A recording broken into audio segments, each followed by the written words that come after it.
নতুন কোনো দল গঠনে অন্তর্বর্তী সরকার পৃষ্ঠপোষকতা করছে না। কোনো উপদেষ্টা নতুন রাজনৈতিক দল গঠনের সাথে যুক্ত হলে তারা সরকারে থাকবে না।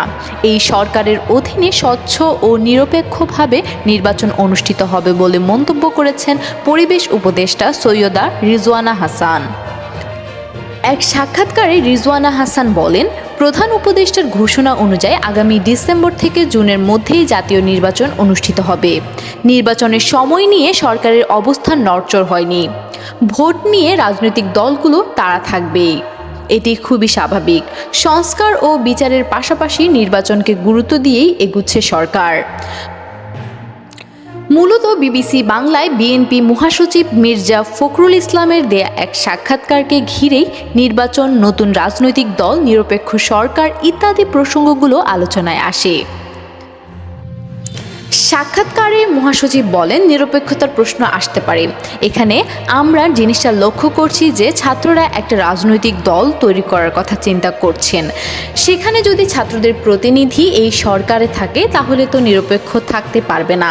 কিন্তু যদি তারা মনে করে যে সরকারে থেকেই তারা নির্বাচন করবেন তাহলে তো রাজনৈতিক দলগুলো মেনে নেবে না।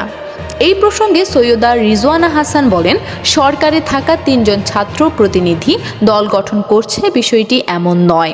যদি তারা কখনো রাজনৈতিক দল গঠন প্রক্রিয়ায় সাথে যুক্ত হতে চান তাহলে তারা সরকার ছেড়ে দেবেন।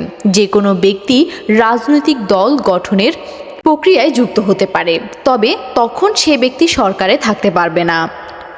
রাজনৈতিক দল গঠনে সরকার পৃষ্ঠপোষকতা করছে এমন অভিযোগ প্রসঙ্গে তিনি বলেন, এই বিষয়ে রাজনৈতিক দলগুলোর অভিযোগ সতর্ক বার্তা হিসেবে নেওয়া যায়, তবে এখন পর্যন্ত এর কোনো ভিত্তি দেখতে পাচ্ছি না। প্রসঙ্গত, অন্তর্বর্তী সরকারের ছাত্র প্রতিনিধি হিসেবে ৩ জন উপদেষ্টা রয়েছেন। আবার আন্দোলনের নেতৃত্বে থাকা ছাত্র প্রতিনিধিদের সামনের সারির অনেকে মিলে জাতীয় নাগরিক কমিটি গঠন করছেন। অপরদিকে বৈষম্য বিরোধী ছাত্র আন্দোলনের কমিটি নেতৃত্বেও পরিবর্তন এসেছে। এই দুটি সংগঠন একসাথে নতুন রাজনৈতিক দল গঠনের ঘোষণা আগেই দিয়েছে।